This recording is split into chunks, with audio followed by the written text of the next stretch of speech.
കൊച്ചി വാർത്താ ചാനലിലേക്ക് സ്വാഗതം. വാശിയേറിയ ത്രികോണ മത്സരമായിരുന്നു പാലക്കാട് ഇന്നലെ അരങ്ങേറിയത്. കേരളം ആകാംക്ഷയോടെ ഉറ്റുനോക്കിയ മണ്ഡലമാണ് പാലക്കാട്. 70% മുകളിലാണ് വോട്ടിംഗ് രേഖപ്പെടുത്തിയിരിക്കുന്നത്. പോളിംഗ് ശതമാനം മുൻ തിരഞ്ഞെടുപ്പുകളെ അപേക്ഷിച്ച് കുറവാണെങ്കിലും വിജയപ്രതീക്ഷയിലാണ് മൂന്ന് മുന്നണികളും. 2021 വെറും 3000-ഓളം വോട്ടുകൾക്കാണ് ഷാഫി പറമ്പിൽ മണ്ഡലം പിടിച്ചത്. അതിനാൽ തന്നെ BJPക്ക് ഏറ്റവും കൂടുതൽ പ്രതീക്ഷയുള്ള മണ്ഡലമാണ് പാലക്കാട്. മണ്ഡലത്തിൽ തുടർച്ചയായി 3-ാം സ്ഥാനത്താണ് CPM എങ്കിലും കോൺഗ്രസിൽ നിന്ന് സരിൻ CPMലേക്ക് എത്തി സ്ഥാനാർത്ഥിയായതോടെ വിജയപ്രതീക്ഷയിൽ CPMഉം മുന്നിലുണ്ട്.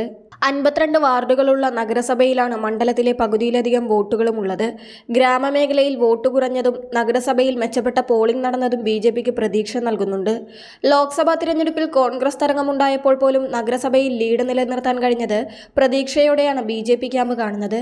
പാലക്കാട് നഗരസഭ, പിരിയാരി, മാത്തൂർ, കണ്ണാടി ഗ്രാമപഞ്ചായത്തുകൾ എന്നിവ ഉൾപ്പെടുന്നതാണ് മണ്ഡലം. 52 വാർഡുകളുള്ള നഗരസഭയിലാണ് മണ്ഡലത്തിലെ പകുതിയിലധികം വോട്ടുകളുമുള്ളത്. ഗ്രാമമേഖലയിൽ വോട്ട് കുറഞ്ഞതും നഗരസഭയിൽ മെച്ചപ്പെട്ട പോളിംഗ് നടന്നതും BJPക്ക് പ്രതീക്ഷ നൽകുന്നുണ്ട്. ഷാഫി പറമ്പിലും E ശ്രീധരനും ഏറ്റുമുട്ടിയപ്പോൾ 6238 വോട്ടുകളുടെ ലീഡ് അന്ന് BJPക്ക് പാലക്കാട് നഗരസഭ സമ്മാനിച്ചു. 52 വാർഡുകളിൽ 28 എണ്ണത്തിൽ BJP കൗൺസിലർമാരാണുള്ളത്. UDFന് 18ഉം LDFന് 6ഉം കൗൺസിലർമാരാണുള്ളത്. എന്നാൽ ലോക്സഭാ തിരഞ്ഞെടുപ്പിൽ കോൺഗ്രസ് തരംഗം ഉണ്ടായപ്പോൾ പോലും നഗരസഭയിൽ ലീഡ് നിലനിർത്താൻ കഴിഞ്ഞത് പ്രതീക്ഷയോടെയാണ് BJP ക്യാമ്പ് കാണുന്നത്. നഗരമേഖലയിൽ 7000 മുതൽ 8000 വോട്ടുകളുടെ ലീഡ് ലഭിച്ചാൽ മണ്ഡലത്തിൽ BJPക്ക് വിജയിക്കാൻ സാധിക്കും. അതോടൊപ്പം തന്നെ നഗരമേഖലയിൽ മറ്റ് മുന്നണികളെക്കാൾ 10,000-ലധികം വോട്ടുകൾക്ക് പിന്നിൽ നിൽക്കുന്ന CPMന് ഗ്രാമീണ മേഖലയിലെ വോട്ടുകളിൽ നിന്ന് ഇതിനെ മറികടക്കുവാനുള്ള സാധ്യതയും കുറവാണ്.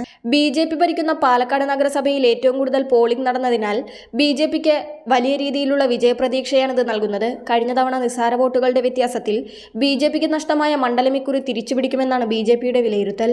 പാലക്കാട് നഗരസഭയിൽ ഏറ്റവും കൂടുതൽ പോളിംഗ് നടന്നിട്ടുള്ളതിനാൽ തന്നെ LDF UDF മുന്നണികൾക്ക് വിജയപ്രതീക്ഷയിൽ നേരിയ ആശങ്കയുണ്ട്. അതേസമയം മൂന്ന് മുന്നണികൾക്കും നിർണായകമാണ് ഈ ഉപതെരഞ്ഞെടുപ്പ്.